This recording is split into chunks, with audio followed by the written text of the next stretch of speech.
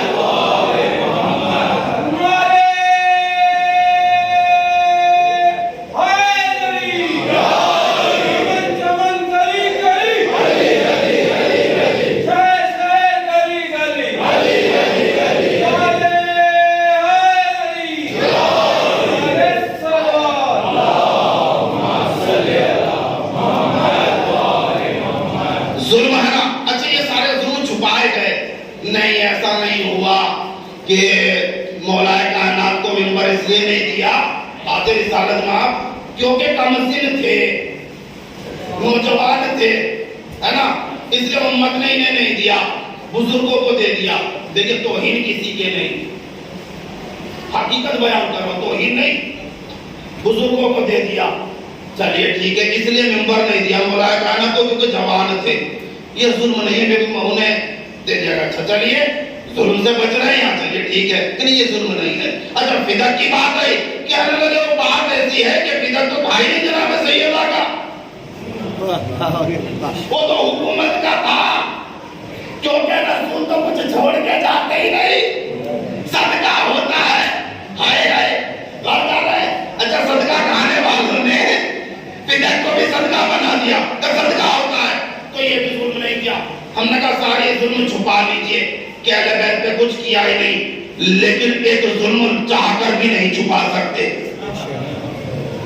صرف یہی ظلم نہیں ہے کسی کا حق غصب کر دینا, کسی کو بے وجہ قتل کر دینا, کسی کی شان میں گستاخی, یہی ظلم نہیں ہے. قرآن مجید سے ایک ظلم ثابت کروں جسے پوری امت مسلمہ کے علماء مل کر بھی ایڑی سے چوٹی تک کا زور لگا دے تو چھپا نہیں سکتے. سنیے جناب موسیٰ علیہ السلام سرکار نے وعدہ کیا آؤ کوہ طور پر تو ہم تمہیں توریت دیں گے, 30 راتوں کے لیے آ جاؤ. 30 سے بڑھ کر یہ 40 ہو گئی. 40 رات کے لیے جدا ہوئے جناب موسیٰ علیہ السلام اپنی امت سے. توریت لینے کا عبادت کر رہے ہیں. 40ویں دن اللہ توریت نازل کرے گا, لکھی ہوئی نازل ہوئی, لوح پر تختیوں پر لکھی ہوئی نازل ہوئی, نازل کرے گا اللہ 40ویں روز. 40 دن ہو گئے. جناب موسیٰ جب اپنی امت سے نکلے تو ان کی قوم میں ایک شخص تھا جس کا نام تھا سامری. اس ملعون نے جانتے کیا کیا, اس نے دیکھا کہ جناب جبرائیل جس گھوڑے پر سوار ہو کر آتے تھے تو اس گھوڑے کے پوڑ کے نیچے کی مٹی زندہ ہو جاتی ہے. اب اس نے کیا کیا جناب موسیٰ کے بعد قوم بنی اسرائیل کے وہ جواہرات جمع کر آئے جو مصر سے لے کر آئے تھے, سب کو جمع کر کر گلا دیا سونے چاندی کے جواہرات. گلانے کے بعد اس نے ایک بچڑے کی مورت بنائی, مجسمہ بنایا اور اس کے قالب میں رکھ دیا اس مٹی کو, جس کی وجہ سے اس میں آواز پیدا ہو گئی اور لوگوں کو دعوت دی دیکھو یہ ہے خدا, اس کی عبادت کرو. پوری امت بنی اسرائیل جو جناب موسیٰ کی امت قوم بنی اسرائیل اس بچڑے کو پوجنے لگی. غور کر لینا دوستو عزیزو, بچڑے کی عبادت کرنے لگی. پوچھ رہی ہے. اچھا غیر اللہ کو پوچھنا کیا ہے؟ قرآن مجید سورہ بقرہ، قرآن مجید کا پارہ نمبر 1 سورہ نمبر 2 آیت نمبر ہے 51 51 آیت. اللہ نے بیان کیا بسم اللہ الرحمن الرحیم وَإِذْ وَعَدْنَا مُوسَىٰ 40 لَيْلَةً ثُمَّ اتَّخَذْتُمُ الْعِجْلَ مِن بَعْدِهِ وَأَنْتُمْ ظَالِمُونَ. اے رسول اس وعدے کا ذکر کیجئے جو ہم نے موسیٰ سے کیا 40 راتوں کا کہ کوئے دور پر آؤ گے تو توریت دیں گے. جیسے ہی موسیٰ اپنی موت سے پھرے تو ان کی قوم نے ان کے بعد بچڑے کی پرستش، بچڑے کی عبادت شروع کر دی، بچڑے کو پوجنے لگے. اللہ نے کہا وَأَنْتُمْ ظَالِمُونَ، یہ ظلم کر رہے تھے. یہ کیا کر رہے تھے؟ ظلم کر رہے تھے. اللہ نے کیا کہا ہے؟ غیر اللہ کو پوجنا. نہیں بیدار ہوئے بھائی، نہیں بیدار ہوئے. غیر اللہ کو پوجنا ظلم ہے، مجسموں کو پوجنا ظلم ہے. اب مسلمانوں قرآن سر پر رکھ کر قسم کھا کر بتاؤ رسالت مآب سے پہلے کون سی ایسی ذات ہے جس نے خود کو نہ پوجا؟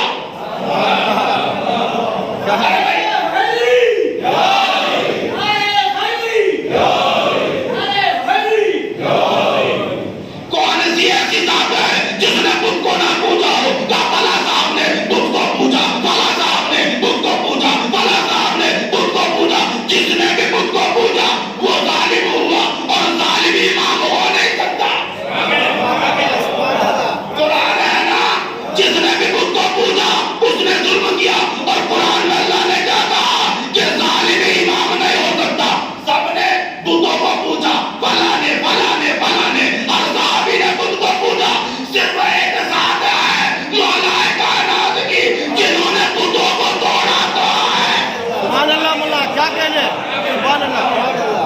سلام ہے جب محمد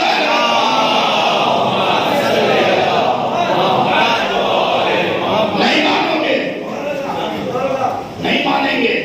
دکھائیے آپ بدھ کو پوجا ہے کہیں، توڑا ضرور ہے. ان کے سامنے ہاتھ نہیں جوڑا. صحیح میں صحیح روایت لا کر دکھا دیجئے ایسا اگر ہو. کہا نہیں. اور کیا نا آپ نے تو سرکار یہ ہے سچے امام نہیں ہے. اسلام کا سارا جمع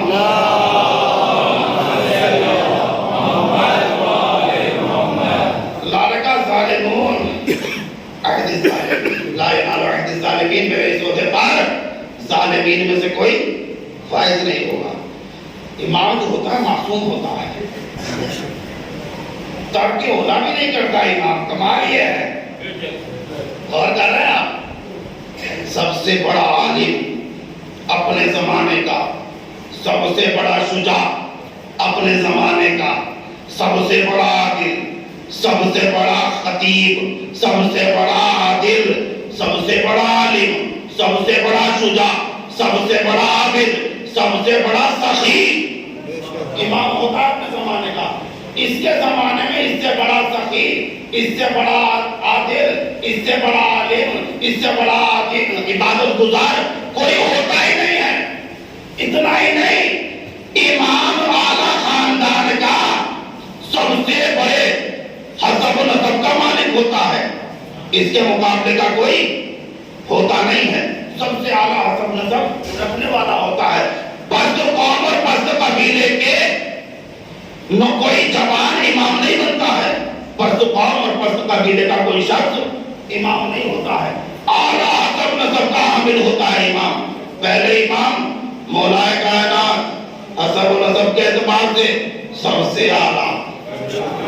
اور کیا ہے عرب میں سب سے بلند قبیلہ قریش، قریش میں سب سے بلند خاندان بنی ہاشم، اور بنی ہاشم میں سب سے افضل یا تو جناب عبداللہ یا جناب ابو طالب. اور کہنا دوستوں عزیزوں سب سے افضل ہے نا، دو ہی کا سب سے افضل ہے. اچھا جناب ابو طالب مولا کائنات کے بابا اور والدہ جناب فاطمہ بنت اسد یہ بھی ہاشمی ہیں.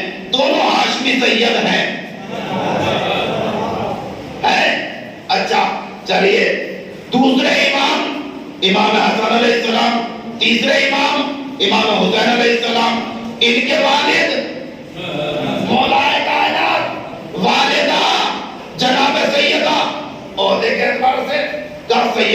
الدین مولا کائنات والدہ سیدہ نساء العالمین اور دونوں یہ امام سید شباب اہل جنہ ہے ان کے مقابلے کا کوئی لا سکتے کا بالکل بھی نہیں ہے. آ جائیے چوتھے امام دادا سید الوسیم دادی سیدہ نساء العالمین چچا اور والد سید سردار جوان جنت کا سردار سید شباب اہل جنہ اور والدہ امام زین العابدین علیہ السلام کی شاہ زنان ایران کے آخری بادشاہ کی بیٹی ہے جناب شاہ زنان. غور کریے گا ایران کا آخری بادشاہ یزد جرد نوشہر بہادر کی پوتی ہے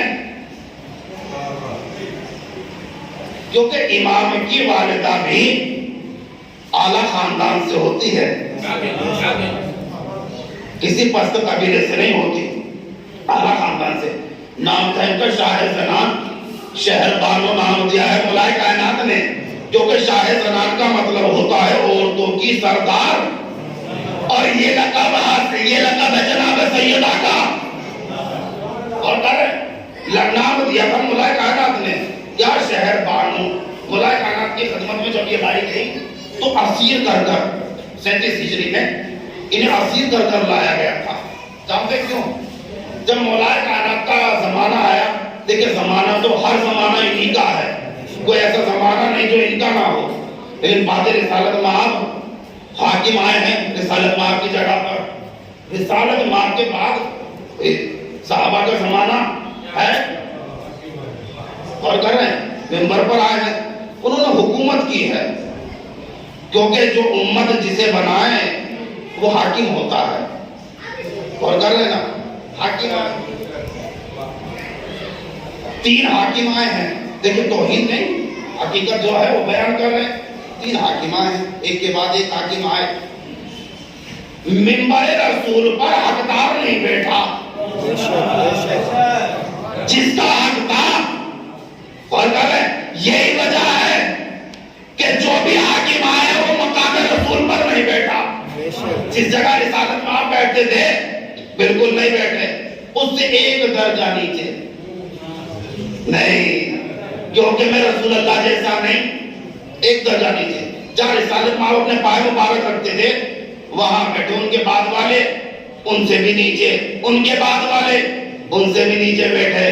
لیکن جب مولا کائنات کا زمانہ آیا تو اس جگہ بیٹھے جہاں رسالت میں آپ بیٹھتے تھے لوگوں میں چین گوئیاں ہونے لگی. حضرت علی تو وہاں بیٹھ گئے جہاں رسول اللہ بیٹھتے تھے. بڑے جاہل لوگ تھے اتنا بھی نہیں سمجھ پائے کہ جو علی شب ہجرت رسول کی جان بچانے کے لیے بستر رسول پر سو سکتا ہے کیا وہ علی رسول کا دین بچانے کے لیے مقام رسول پر نہیں بیٹھ سکتا.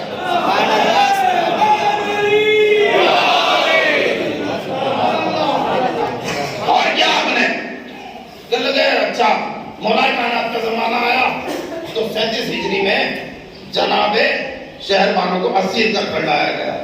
37 ہجری میں یہ آئی ہے. مولا کائنات نے جیسے ہی شاہی خاندان کی ان خاتونوں کو دیکھا 2 بہنیں ایک روایت کے مطابق اور ایک روایت کے مطابق 3 بہنیں ہیں ایک ہندوستان میں بھی آئی ہے. جیسے مولا کائنات نے دیکھا شاہی گھرانے کی یہ لڑکیاں ہاتھوں میں رسن بندی ہوئی ہے تو مولا کہا کہ نہیں اعلیٰ گھرانے کی بیٹیوں کو قید نہیں کیا جاتا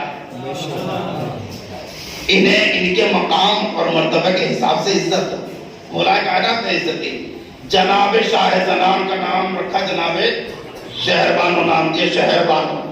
ان کا عقد کیا امام حسین علیہ السلام سے. مسلمان ہو چکی تھی کافرہ نہیں تھی غور کیجئے گا. اور دوسری بہن جناب گیہان بانو نام ملتا ہے مہر بانو نام بھی ملتا ہے. ان کا عقد کیا محمد بن ابی بکر سے جناب محمد بن ابی بکر سے 2 بہنوں کا. اور کیجئے گا جب 37 ہجری میں عقد ہو گیا مولا حسین کا پہلا عقد جناب شہر بانو سے عقد ہو گیا. 38 ہجری میں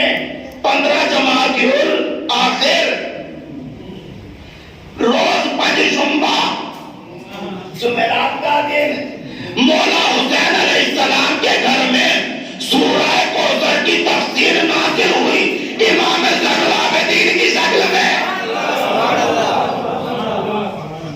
معصوم، امام، عابد، زاہد، سخی، شجاع، بالکل پہلے امام کی طرح. نام علی، شجاعت بھی وہی، سخاوت بھی وہی، عدالت بھی وہی، گھر کی جگہ طہارت بھی وہی، عبادت بھی وہی. مولا سجاد کی عبادت جانتے ہیں؟ امام سجاد علیہ السلام کی کیا عالم تھا اور کیا کیفیت تھی عبادت کی، کس قدر عبادت گزار تھے. کیونکہ امام جو ہوتا ہے نا اپنے زمانے کا سب سے بڑا عابد ہوتا ہے. سنیے گا، حاکم عبد الملک بن مروان نے مولا سجاد کو دربار میں بلایا. کیونکہ دیکھیں تخت پر تو بیٹھ جاتے تھے لوگ اور خلافت کا دعویٰ بھی کر دیتے تھے، لیکن جب بھی کوئی مسئلہ درپیش ہوتا تھا نا، جب بھی کوئی مشکل سامنے آتی تھی تو اسی طرح کا رخ کرتے تھے، کیونکہ جانتے تھے کہ مشکل میں مشکل کشائی کوئی اور کر نہیں سکتا. مولا سجاد کو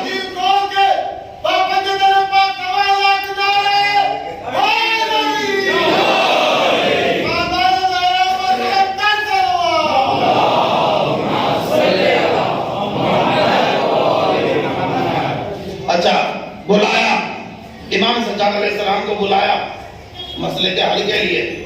تو جب بلایا گیا تو امام سجاد علیہ السلام جیسے داخل ہوئے اس کے دربار پہ کا استقبال کیا. اب پیشانی کی جانب جیسے ہی دیکھا، نورانی پیشانی پر سجدے کا ابھرا ہوا نشان. کس قدر سال میں 2 مرتبہ کاٹا جاتا تھا، اور جب کاٹا جاتا تھا تو 6 تہ نکلا کرتی تھی، تب جا کر پیشانی کے لیول میں آ 2 مرتبہ کاٹا جاتا. اسے بولتے ہیں، آپ نے اونٹ دیکھا ہے، اونٹ کے جوائنٹ پر جو چیزیں اونٹ کی زمین سے ٹچ ہوتی ہیں بلیک اسپاٹ ہو جاتے ہیں، اسے بولتے ہیں گھٹا. ہے گھٹا جی. ایک ہوتا ہے گھٹ، آپ کی ساؤتھ کی زبان میں سخت چیز، اسے بولتے ہیں گھٹ. گھٹ بولتے ہیں نا ساؤتھ کی زبان میں. اچھا جو کھار سخت ہو جائے اسے گھٹا کر دیا گیا، اسی کو گھٹا بولتے ہیں نا، گھٹا. گھٹے پڑ جاتے تھے پیشانی پر امام سجاد علیہ السلام کی. جیسے ہی پیشانی دیکھی، نورانی پیشانی پر سجدے کا سیاہ نشان، کہنے لگا کہ فیبنا رسول اللہ، آپ تو اس اہل بیت سے ہو جنہیں اللہ نے جنت کا وارث قرار دیا ہے، جنت کے مالک آپ ہو، جنت آپ بانٹو گے، جنت میراث آپ کی ہے، جنت ملکیت آپ کی ہے، پھر اتنی عبادت کیوں کرتے ہو؟ کیونکہ مسلمان عبادت کرتا ہے تو جنت کے لالچ میں. اگر اسے پتہ چل جائے جنت میں جائے گا تو عبادت چھوڑ دے. جنت کے لالچ میں تو عبادت کر رہا ہے نا مسلمان. آپ دیکھ لیجئے جب ترغیب دلائی جاتی ہے نا، رغبت دلائی جاتی ہے، جب تبلیغ کرتے ہیں مقررین، مولوی، ملا، حافظ، قاری، مبلغ، تو کہتے ہیں نماز پڑھو، کیوں کہ جنت ملے گی. روزہ رکھو جنت ملے گی، حج کرو جنت ملے گی، خمس دو جنت ملے گی، جہاد کرو جنت ملے گی. سارے کام مسلمان انجام دے رہا جنت کے لالچ میں. اور سرکار نمازی کی گارنٹی نہیں ہے کہ جنت میں چلا جائے، روزدار کی گارنٹی نہیں ہے. نا نا نا، منبر سے بول رہا ہوں، ایسے نہیں، حق بیان کروں گا. نمازی اسی لیے سب جنت کے لالچ میں کر رہے ہیں نا، جنت کے لالچ میں، جنت کے لالچ میں. اسی لیے نمازی کی گارنٹی نہیں ہے جنت میں چلا جائے، روزہ دار کی گارنٹی نہیں ہے جنت میں چلا جائے، حج کرنے والے حاجی کی گارنٹی نہیں ہے جنت میں چلا جائے، لیکن آزادار کی گارنٹی ہے کہ جنت سے باہر رہے.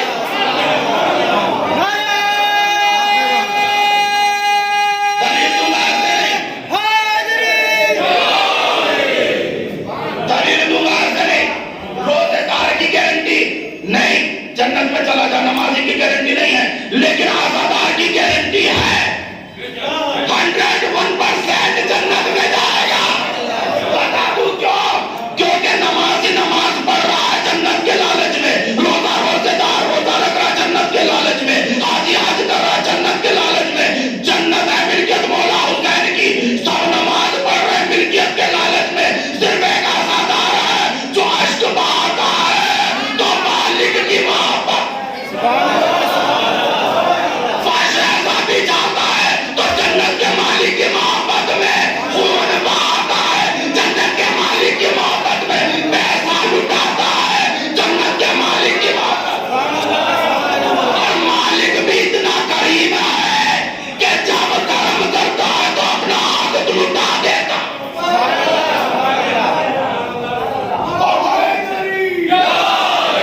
اچھا چلیے، تو کہنے لگے کہ جنت کے وارث ہو، جنت کے مالک ہو، جنت تقسیم آپ کرو گے، وراثت آپ کی، ملکیت آپ کی، سب کچھ آپ کا ہے، پھر اتنی نمازیں کیوں؟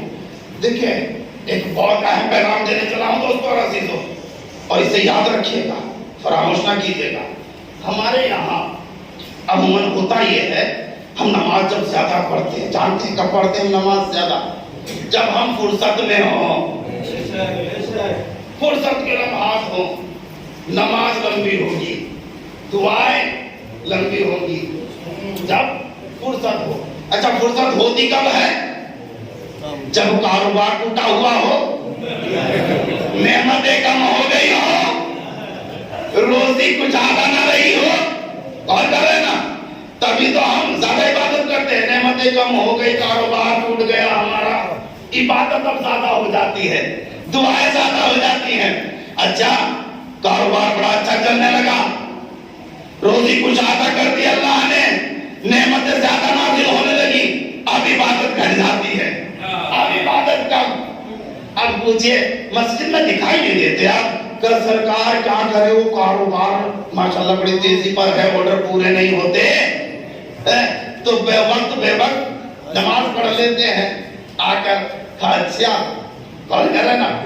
جب نعمتیں زیادہ ہوئی تو نماز گھٹ گئی، نعمتیں کم تھی تو نماز پڑھ گئی۔ یہ ہمارا طریقہ ہے۔ اور کیجئے گا، امام سجاد علیہ السلام سے عبد الملک بن مروان نے کہا جنت کے مالک ہو، اتنی عبادتیں کیوں کرتے ہو؟ تو جواب سنیے گا، امام علیہ السلام نے کہا اے ابن مروان، تو نے کہا ہم اس اہل بیت سے ہیں جو جنت کے وارث ہے، جنت کے مالک ہے، جنت ملکیت ہماری ہے، بانٹنے والے ہم ہیں۔ اب خود فیصلہ کرنا کہ جب اللہ کی نعمتیں اتنی زیادہ ہیں تو ہماری عبادتیں کم کیسے؟ سبحان اللہ، سبحان اللہ، سبحان اللہ۔ جب نعمتیں زیادہ ہیں تو عبادت ہماری کم کیسے ہو سکتی ہے؟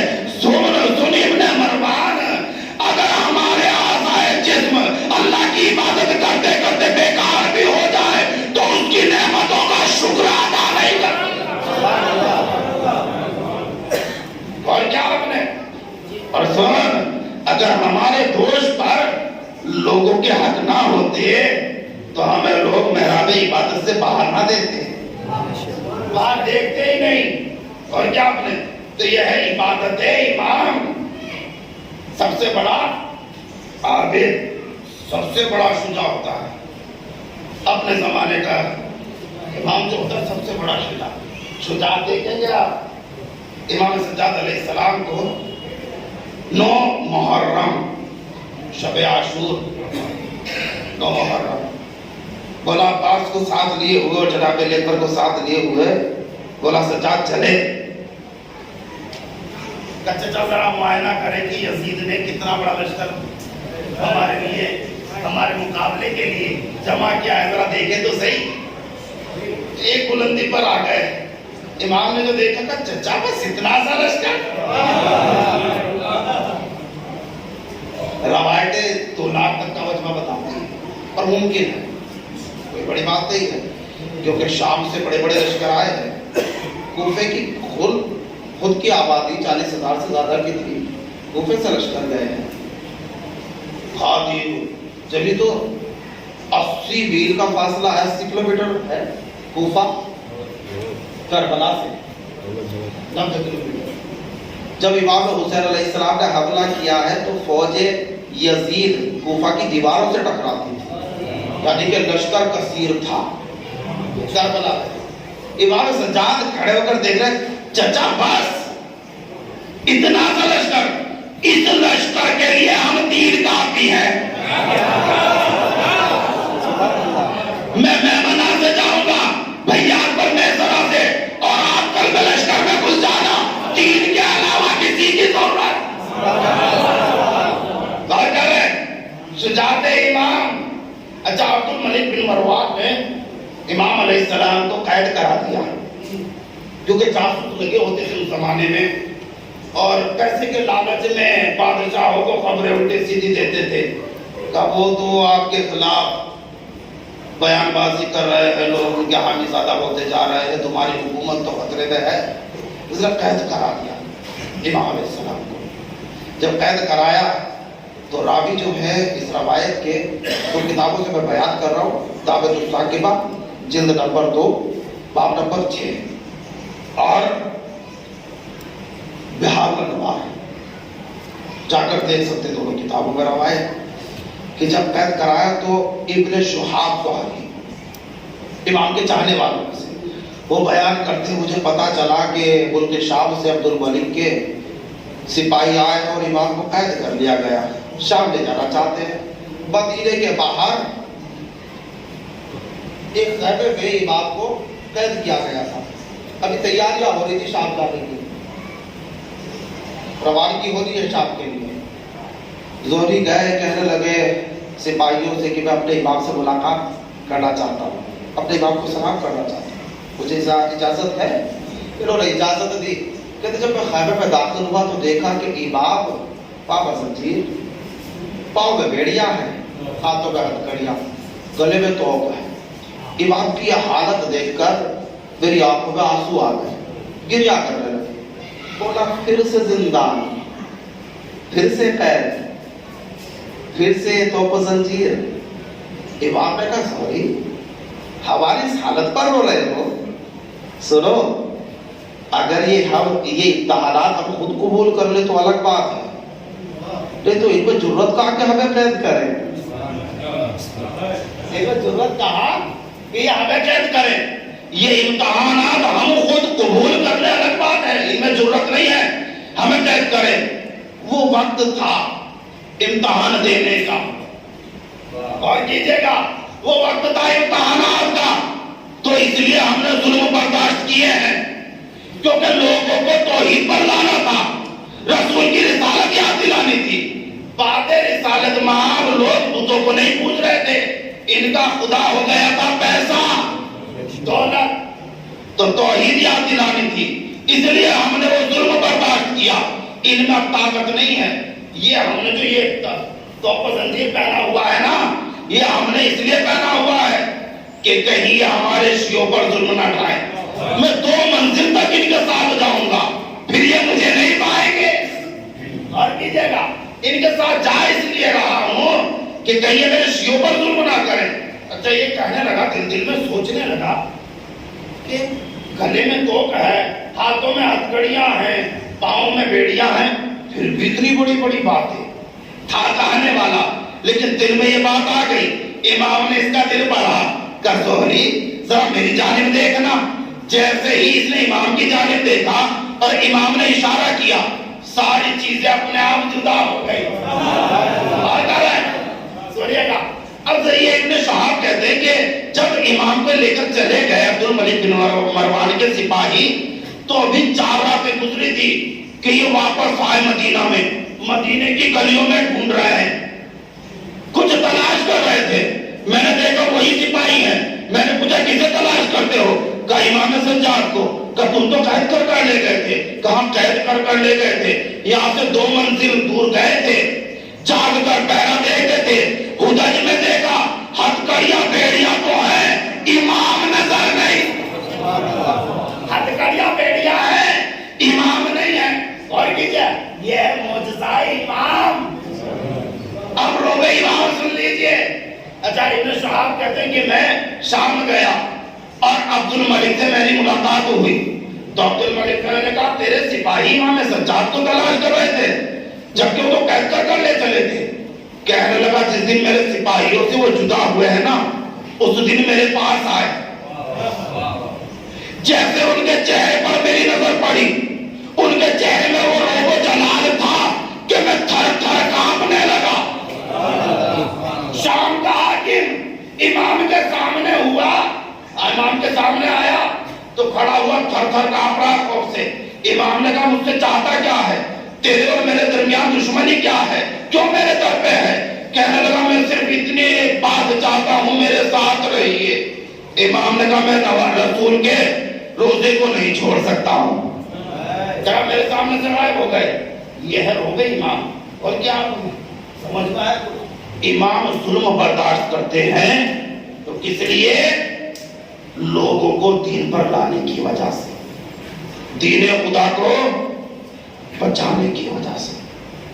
نہیں تو امام سے بڑا شجاع کوئی ہوتا ہی نہیں ہے. امام سے بڑا عابد کوئی نہیں ہوتا ہے. دین الہی کو بچانے کے لیے امام ظلم برداشت کرتے ہیں, ظلم سہتے ہیں, دین یہ پہنچاتے ہیں لوگوں تک. اور ان کے علاوہ دین اگر کسی سے لینا چاہو گے تو ملے گا ہی نہیں. بڑے سناٹے میں ڈال دیا آپ کو. خاموش ہو گیا,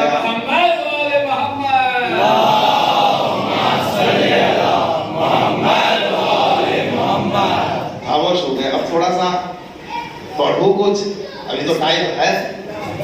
دیکھیے دین ان کے علاوہ کسی اور سے نہیں ملے گا. اگر کہیں اور جائیں, یہ دیکھیں توہین یا تحقیر کی بات نہیں کہ کسی کی اب توہین کر رہے تھے, نہیں, لیکن انہیں چھوڑ کر اگر آپ دین چاہے کسی سے لینا تو مکمل دین نہیں ملے گا. ملے گا کچھ ملے گا, کل نہیں ملے گا. چلے جائیں کہیں پر, بھائی صحابہ سے دین لیں, مسلمانوں نے دین لیا صحابہ سے, مل جائے گا, لیکن کچھ ملے گا, کل نہیں ملے گا. ملے گا کیوں نہیں, کس لیے؟ دیکھیں صحابہ رسالت پاک کے صحابی بنے گا. 43 سال کی عمر ہے رسالت پاک کی جب اعلان نبوت کیا ہے کھلے الفاظ میں. 43 سال کی عمر, 40 سال کی عمر ہوئی تو قرآن نازل ہونا شروع ہوا ہے نا. تو 43 سال کی عمر کے بعد آئے ہیں نا صحابی رسول اسلام کے قریب. 43 سال کا عرصہ, یہ پیریڈ جو ہے کون بتائے گا؟ 43 سال کا کردار, کیونکہ نبی آنے کے بعد نبی نہیں بنتا. کنتو نبی آدم بین الماء والطین, قول رسالت معاب ہے, میں اس وقت بھی نبی تھا جب آدم آب و گل کے درمیان کربٹے لے رہے تھے. اور کر رہے ہیں یعنی کہ ان کے پتلے کے لیے مٹی گوندی جا رہی تھی, اس وقت بھی نبی تھے. آئے ہیں نبی ہیں, 40 سال تک کچھ نہیں کرنا آپ کو. اپنے کردار سے تبلیغ کیجئے, عمل کر کر دکھائیے, کیونکہ بعد میں جب آپ حکم دیں عمل کرنے کا تو کوئی کہنے والا نہ ہو, خود تو کرتے نہیں ہو, ہے نا. کردار 40 سال, تو یہ 43 سال کا کردار صحابی تو نہیں بتا سکتے. اچھا چلیے صحابہ کی ایک حد بھی ہے, صحابہ کی ایک حد ہے نا.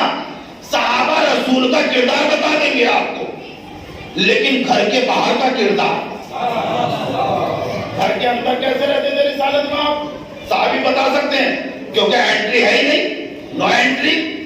اگر داخل ہونا اجازت لے کر, وہ بھی کچھ لمحے کے لیے, رہنے کے لیے نہیں آ سکتے, زیادہ دیر نہیں بیٹھ سکتے, کچھ لمحے کے لیے آئیے.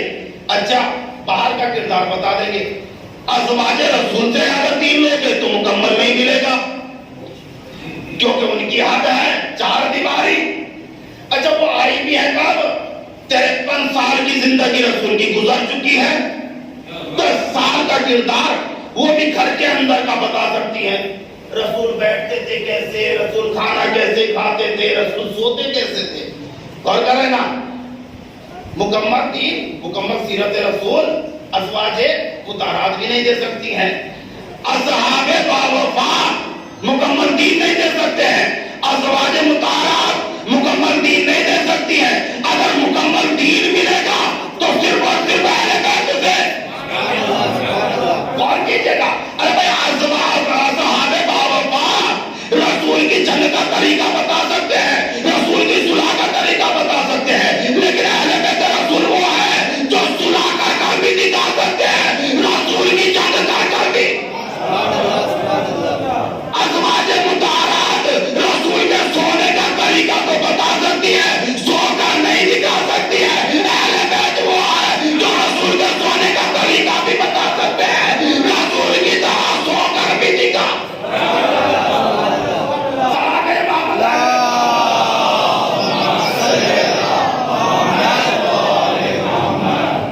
اور کیا ہم نے صرف اور صرف اہل بیت دیں گے مکمل دین. اچھا اہل بیت ہی کیوں دیں گے بھائی مکمل دین؟ اس کی وجہ کو سنیے گا, سبب سنیے گا. اہل بیت سے ہی رسول کی سیرت کیوں مل سکتی ہے, کسی اور سے کیوں نہیں ملے گی؟ وجہ جانیں گے. سنیے, قرآن مجید ہے, ہر کسی کے گھر میں ہوتا ہے. قرآن مجید گھر میں رکھنا باعث برکت, اس کا پڑھنا عبادت, اسے دیکھنا عبادت, اسے سننا عبادت. یہ قرآن کو شرف حاصل ہے یا پھر اہل بیت کو حاصل؟ اور قرآن کا دیکھنا عبادت, پڑھنا عبادت, سننا عبادت. رکھتے ہیں نا گھر میں. اچھا جب گھر میں قرآن رکھتے ہیں تو ایسے ہی نہیں رکھتے تھے, کہیں بھی رکھ دیا. باقاعدہ اس پر ایک کور چڑھائیں گے جس پر اچھا سجا ہوا ہو, جو اسے بولتے ہیں جزدان. آپ کے یہاں کی زبان میں کیا بولتے نہیں جانتے, اسے جزدان بولتے ہیں قرآن مجید کے اس کور کو. اچھا جزدان جو ہے اسے سر پر رکھیں کوئی حرج نہیں ہے, لیکن اسے پیروں میں نہیں ڈال سکتے. کیوں؟ کہا قرآن کا ہے. غور کیجئے گا, ایک ایک لفظ پر غور کیجئے گا. قرآن کا ہے, اسے پیروں میں نہیں روک سکتے. اچھا اس کی عظمت جب تک برقرار رہتی ہے جب تک یہ قرآن سے وابستہ. ٹھیک ہے نا. اچھا اب میں چاہتا ہوں کہ عبادت کروں. میں نے قرآن مجید اٹھایا, جزدان کو دیکھا, جزدان کو بوسا دیا اور رکھ دیا قرآن مجید. اب یہ بتائے کہ عبادت کا شرف حاصل ہوا مجھے, کہ یہ عمل میرا عبادت میں شامل ہوگا, کیا مجھے ثواب ملے گا؟ کہا بالکل بھی نہیں. کیوں بھائی؟ قرآن مجید کو میں نے اٹھایا, جزدان کو بوسا دیا, آنکھوں سے لگا, جزدان کو دیکھا ہے. کہا نہیں, یہ کمال قرآن میں ہے, جزدان میں نہیں. چلیے ٹھیک ہے, سمجھ آ رہا ہے نا. قرآن مجید کا ایک سورہ لیا, سب سے چھوٹا سورہ, سورہ کوثر. اب بتائیے اس کے لیے کیا حکم ہے؟ کہ سرکار اسے دیکھنا عبادت, اسے پڑھنا عبادت, اسے سننا عبادت, اس کے ذریعے سے دعا قبول ہو سکتی ہے, اس کے ذریعے سے مردوں کو بخشا بھی جا سکتا ہے. اور کی جگہ ہم نے کہا یہ تو قرآن نہیں ہے, سورہ ہے ایک. کہا نہیں, جو اس کی جو قرآن کی عظمت ہے وہ اس سورے کی عظمت ہے, جو اہمیت اس کی ہے وہ اس سورے کی اہمیت ہے, جو عزت اس کی ہے وہ اس سورے کی عزت ہے. ہم نے کہا کیوں؟ کہا کیونکہ یہ قرآن سے ہے. سبحان اللہ. نہیں پہنچے بھائی, نہیں پہنچے, نہیں پہنچے. پہنچ گئے, بات پہنچ گئی آپ تک کیا نہیں پہنچی؟ ارے بھائی جزدان کو چوما ثواب ملتا نہیں, تو قرآن کا ہے. سورہ کوثر کو چوما ساری چیزیں مل گئی, تو کیوں قرآن سے ہے. سنیے گا, جو صفت قرآن میں وہ اس میں ہے. کیوں ہے؟ کیونکہ یہ قرآن سے ہے, قرآن سے ہے. ازواج سے دین نہیں ملے گا کیونکہ رسول کی ہے, اصحاب سے مکمل دین نہیں ملے گا کیونکہ رسول کے ہے. صرف اہل بیت ہے جو رسول سے.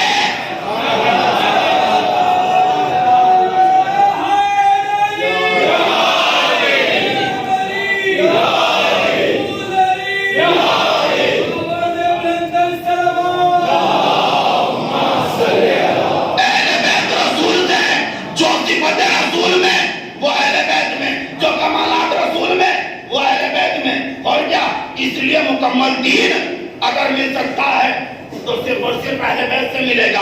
اچھا اللہ کے رسول نے چھوڑا بھی تو کچھ نہیں ہے اپنے پاس, یا تو اللہ کی کتاب چھوڑی ہے یا اہل بیت کو چھوڑا ہے. یہی تو ہے نا, یہ دو چیزیں تو چھوڑی ہیں. انی تارک فیکم مستقلین, کتاب اللہ ہے وعطرتی اہل بیتی, میں تمہارے درمیان دو گرام قدر چیزیں چھوڑے جا رہا ہوں. اللہ کی کتاب اپنے اہل بیت, اللہ کی کتاب احکام الہی قرآن کی شکل میں, اپنی سیرت اہل بیت کی شکل میں, اور ان دونوں چیزوں کا ہی نام دین ہے. ان دونوں چیزوں کا ہی نام دین ہے, اس سے ہٹ کر کچھ اور نہیں ہے دین. اب سنیے, کتاب چھوڑی ہے یا پھر اہل بیت کو چھوڑا ہے, دو ہی چیزیں ہیں نا ہمارے لیے. اب ہمیں یا تو احکام الہی کو فالو کرنا ہے یا اہل بیت کی سیرت کو فالو کرنا ہے, اس سے ہٹ کے تو کچھ نہیں کرنا نا ہمیں. اب سنیے, اب اگر کوئی یہ کہنے لگے یہ عزاداری, کیونکہ سوال بڑے ہوتے ہیں اور عزاداری پر بڑے سوال اٹھتے ہیں. یہ رونا کیوں, یہ ماتم کیوں, یہ خون بہانا کیوں, یہ عزاداری کیوں؟ کس لیے؟ کتاب میں تو ہے کہ یہ سب بدعت ہے. کس کتاب میں ہے؟ کہ فلاں بخاری میں، فلاں صحیح میں، فلاں صحیح میں. وہ تو کہنا ہے. ہم نے کہا تو اگر کوئی آپ سے یہ کہے نا کہ فلاں کتاب میں ہے، حدیث ہے کہ یہ رونا بدعت ہے، ماتم بدعت ہے، زلجھنا کی زیارت بدعت ہے، تو فوراً کہہ دینا ہمیں ملا کی کتاب نہ دکھا، یا اللہ کی کتاب دکھا، یا رسول اللہ کے اہل بیت کی. سبحان اللہ ملا.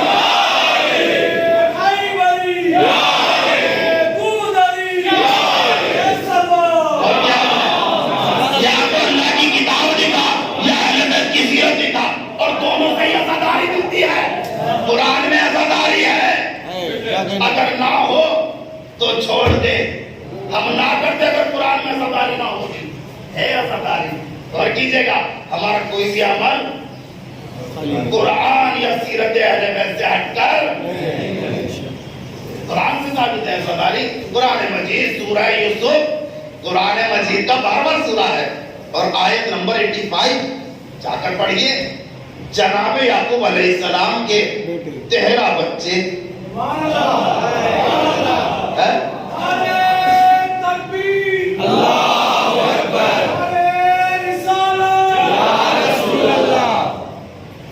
بچے، ایک بیٹی 12 بیٹے. ایسا ہی ہے. جناب یوسف اور جناب بنیامین ایک ماں سے، باقی مختلف ماؤں سے. یہودا کو ان کا مقام اور منصب برا لگتا تھا.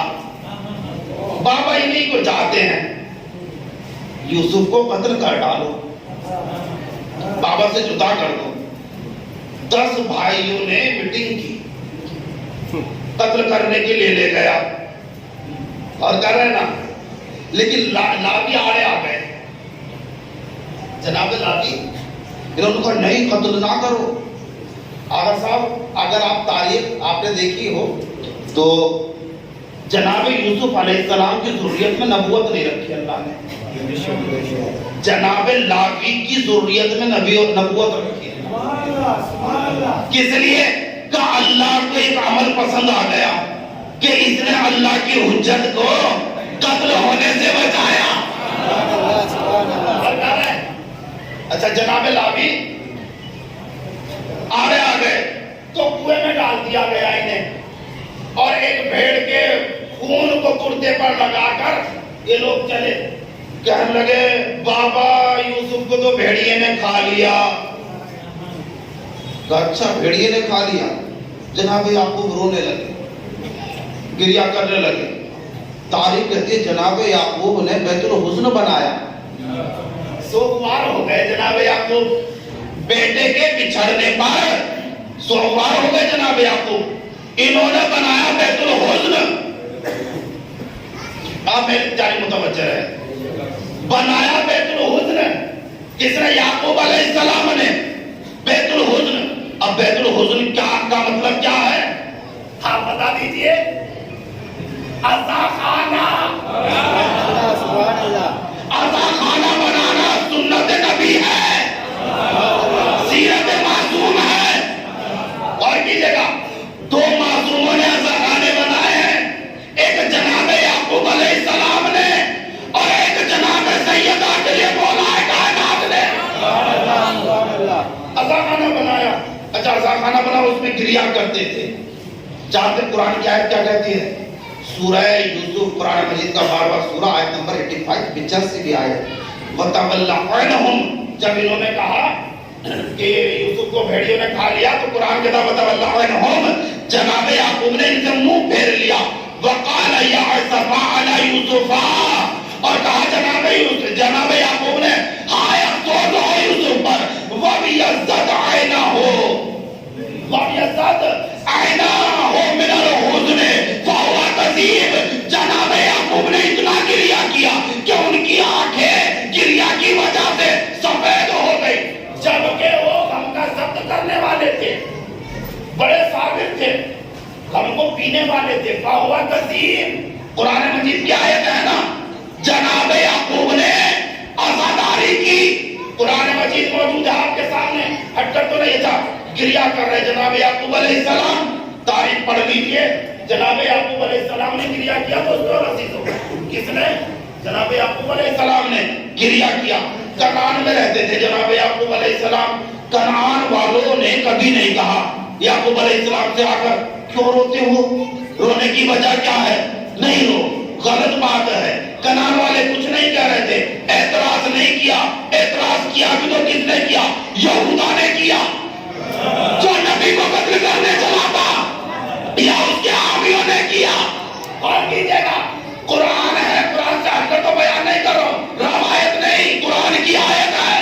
یہودا نے اعتراض کیا یا اس کے بھائیوں نے، اس کے حامیوں نے اعتراض کیا، تو قرآن سے ایک بات تو واضح ہو گئی نا. اب سنیے، اگر عزاداری پر، گریہداری پر کوئی بھی انگلی اٹھاتا ہوا، کوئی بھی لنکشائی کرتا ہوا نظر آئے، سمجھ لینا یہی عزیز پلید کا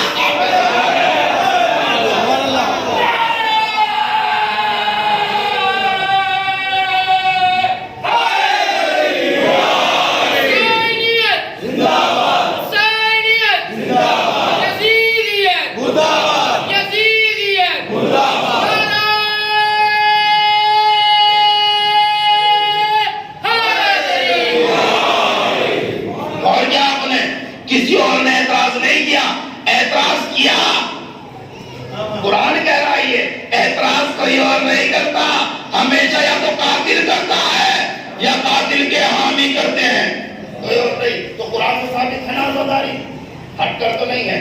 چلیے سیرت امام زین العابدین، بھئی تو ہی دو چیزیں ہیں ہمارے پاس، یا تو قرآن یا اہل بیت، دونوں کی مطابق ہمیں عمل کرنا ہے، اللہ کے احکام کے مطابق، سیرت اہل بیت کے مطابق. دو گرام قدر چیزیں ہیں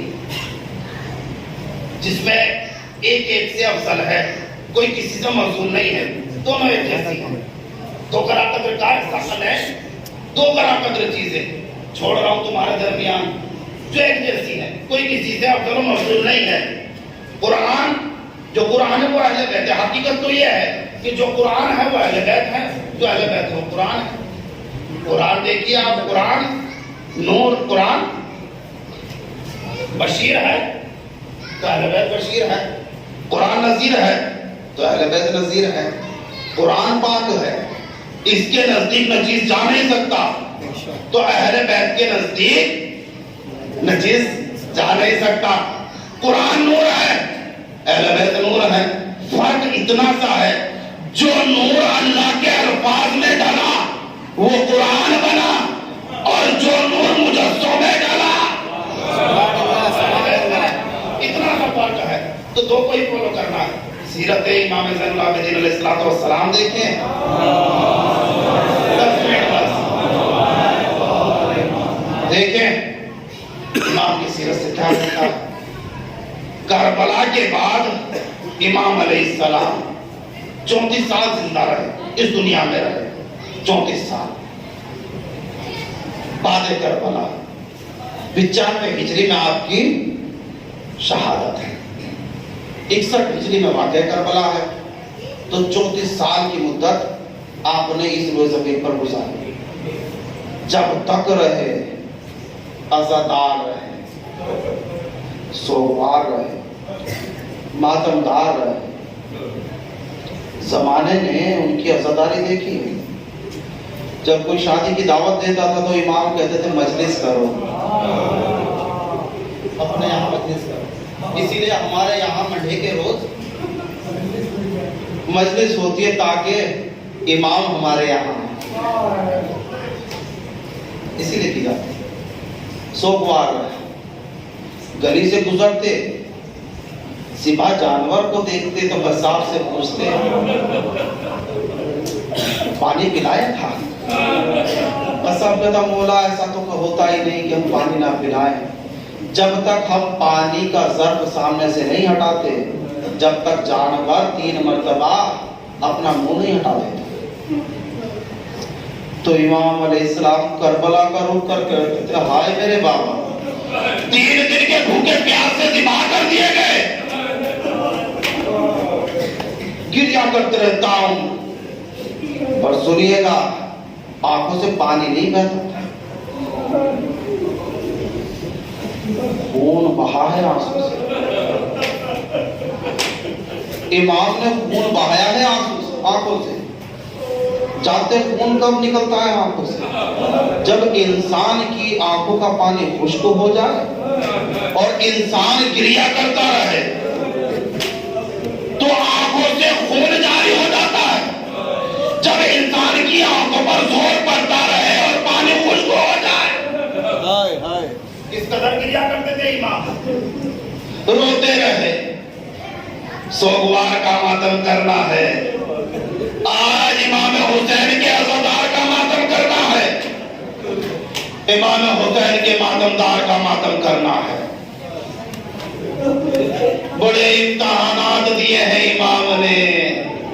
جب کبھی بھی کسی نے پوچھا مولا منہال، جناب منہال امام کے چاہنے والوں میں ہیں، روتے ہوئے دیکھا مولا کب تک گریا کریں گے؟ کہا منہال تم نے انصاف نہیں کیا، جناب یعقوب کے 13 بچے تھے، ایک یوسف جدا ہوا تھا، جناب یعقوب 500 روئے ہیں اور میرے 72 یوسف، 18 میرے گھرانے کے یوسف تھے، 72 جنازے دیکھے ہیں، تو نے انصاف نہیں کیا۔ تاہم روتے رہے۔ بڑے امتحانات سے گزرے امام سجاد، بہت امتحانات دیے ہیں امام سجاد نے، بڑے صدمے سہے ہیں امام سجاد نے۔ 23 سال کی عمر ہے کربلا کے میدان میں، صدمہ جانتے ہیں، جوان بھائی کا جگر، بڑا صدمہ ہے عزیزو، باپ کے لاشے کے ٹکڑوں کو درست کرنا۔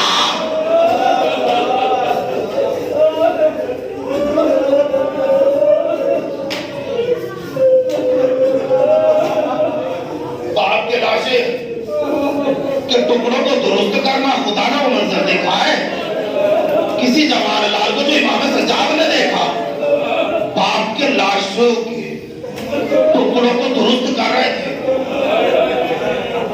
کتنا بڑا صدمہ۔ ماں بہن پھوپھیوں کو سر پر رہنا بلوایا ہم نے لانا، جانوں کوٹوں سے پتھر برسا رہے تھے، انگارے برسا رہے تھے، زندان شام میں 4 سال کی بہن کو بندھے ہوئے ہاتھوں سے دفن کرنا۔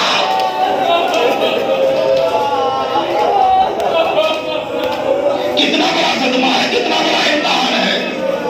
بڑے مظالم ڈھائے گئے امام پر، اور سب سے زیادہ ظلم شام میں ہوا۔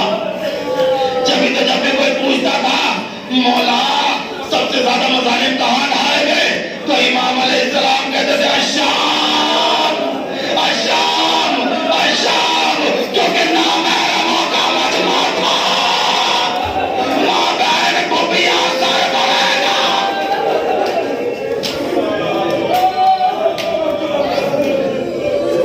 25 محرم 95 ہجری کو امام ولید لعین کے زہر سے اس دنیا سے رخصت ہوئے عزیزو۔ پھر سے جناب سیدہ اپنی قبر میں لرز گئی، مزار رسول لرزا، ایک زور وارث دنیا سے رخصت ہو رہا ہے۔ امام باقر علیہ السلام نے غسل و کفن دیا، کیونکہ معصوم کو معصوم ہی غسل و کفن دیتا ہے، معصوم کا جنازہ معصوم ہی پڑھتا ہے، غسل و کفن دیا۔ جانتے امام باقر علیہ السلام کون ہے؟ جو کربلا کے مظلوموں میں شریک تھے،